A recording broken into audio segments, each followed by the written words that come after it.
Greetings, Pillar Nexus, the Insulider, today with Philosophers Tabletop Games.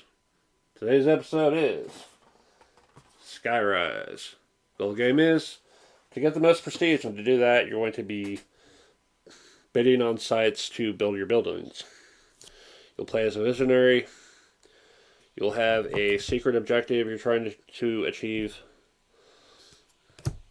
You'll have a hand of 3 wonder cards to choose from before the second era to get some extra power that way. There will be panorama cards that change every game that everyone has access to get extra prestige. You can take control of the islands with large buildings. And then there'll be patrons that you can try to get discs for to get extra points from them. So, as part of the setup for the game, you will have a number of islands based on the number of players. You'll always use the central island, and then you'll add one more for each player. They'll be connected to the central island and at least one other outer island. Each player will get their player color with their board. They will get their buildings with various numbers on them representing bid power. If it does not have a dot on it, it's a building you will start with for the first era. Anything with a dot on it is something that's unlocked in the second era. Your wonder will also start out locked until the second era.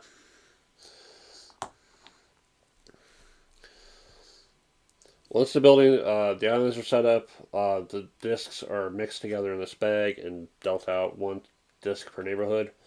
Fewer players means removing some of the neighborhood discs and other stuff. The various patron values will be mixed up and dealt to each of the patrons. And then the first player will be determined at random. For the first auction in the game. Further auctions will start with the player who won the last auction, or the player at the start of the second era played the lowest initiative wonder card, or if the player that won the auction built their last structure,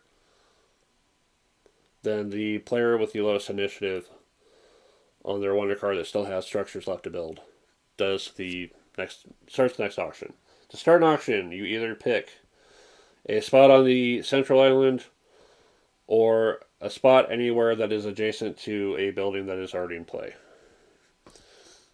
So here, from here, or here. So let's say yellow was first. So they're going to start their bid here. Further bids must be greater than this number and must be placed in an adjacent neighborhood.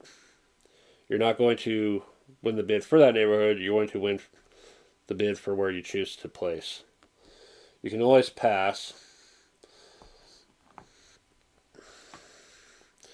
but just know you might end up getting a bit of a distance away from where you would have liked to have been situated. In the second era, you can play your wonder to just instantly win, but you can't start the auction with it unless it's the only thing you have left. But once everyone agrees to pass, the lower bids are returned. The winning bid gets flipped over, the disc goes to the person who built it, and they will start the next auction. When all the Era 1 buildings are built, if that was someone's last Era 1 building, then the Era 2 starts. Otherwise, we go on to the next one. Discs that players will end up with. The various neighborhood discs will improve the value of your buildings in those neighborhoods. Patron discs will be worth the points of that patron at the end of the game. Once you have at least one of them, you are free to look at that disc or that patron value to see how many more you want to end up with.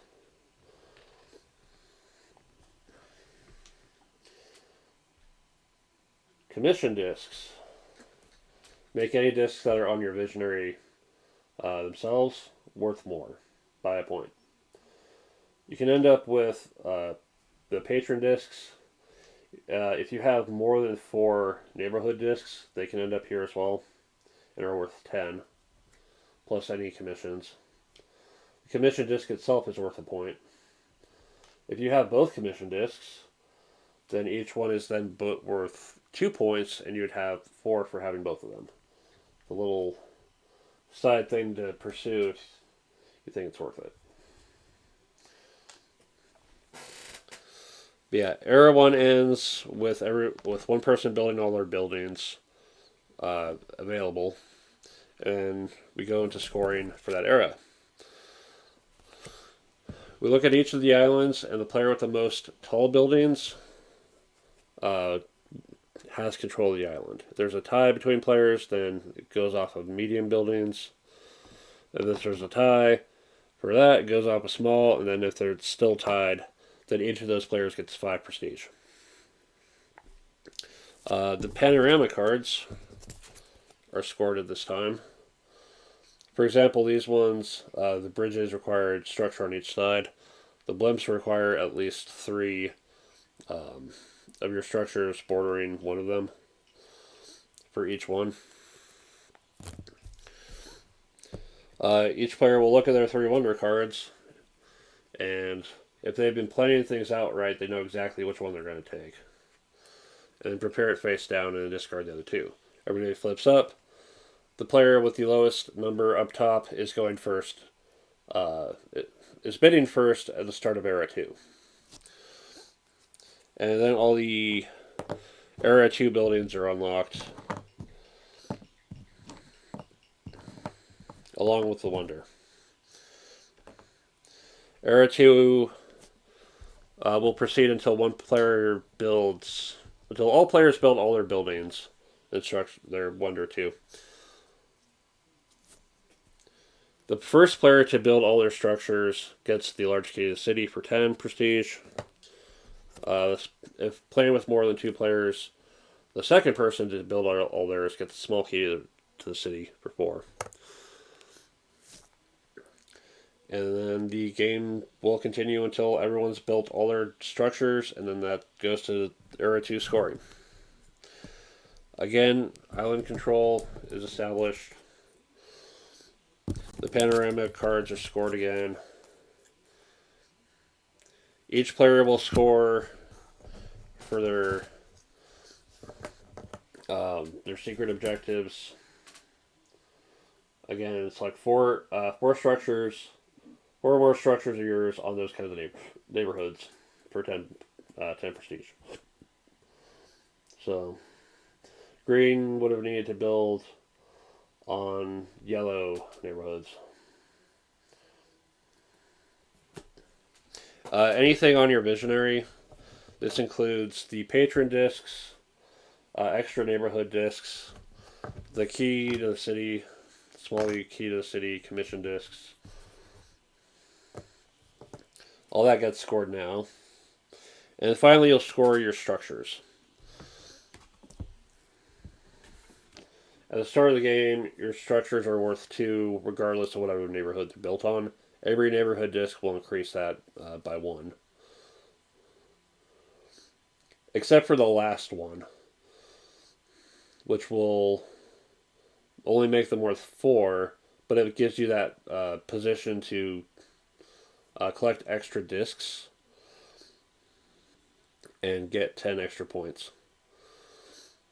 So it's kind of that weird risk you want to take, if you want to take, of collect 3 and stay there, or collect 4 and try to collect as many as possible of that type as well. Most prestige wins. The tiebreaker is whoever's got the last, whoever was the first person to build their last structure, which means they'll be holding the key. And that's pretty much the game. Uh, what I honestly just got this game. I'm still figuring it out. Do I like anything about it right now? Just the just the whole visual idea of all these various buildings on these flying islands. It's going to give it a very visual look to it of seeing everything built. Very three dimensional. It's bringing me a lot of the Builders of Baldur's Gate vibes, but this might have been worked on about the same time. That it's entirely possible that different people getting the same general idea of let's make something about building something up and making it look visually impressive. Yeah, it's the auction system's kind of weird too. Not only are your bids represented by physical pieces like raw, but you're not bidding on the thing that uh, the one person was bidding on. You're bidding on something adjacent to it. But because you'll win that auction and everyone else is pulling their stuff, if that place will be open that you can place a large bid from the start in an effort to try to claim that too. All historical blurbs on everybody is kind of fun too. It's a very there's competition for everything, but it's a very nice kind of game of building things up and getting prestige and all that. You know what? That's fine. I'm totally okay with that. The visual style is nice too. I seem to like a lot of the games that have the kind of visual appeal of like Art Deco or other uh, fun designs of the way it looks. So yeah, it doesn't seem like it'll take that long either. You can't really stall. The bid's gonna end at some point. Everyone's gonna build all their stuff. The game's gonna end. There's no making it last longer than it needs to. So time and visual appeal and a fairly simple system of bidding and a fairly easy to grasp objective approach. And the wonders being different every time you have a choice of what to go with is something else that's nice.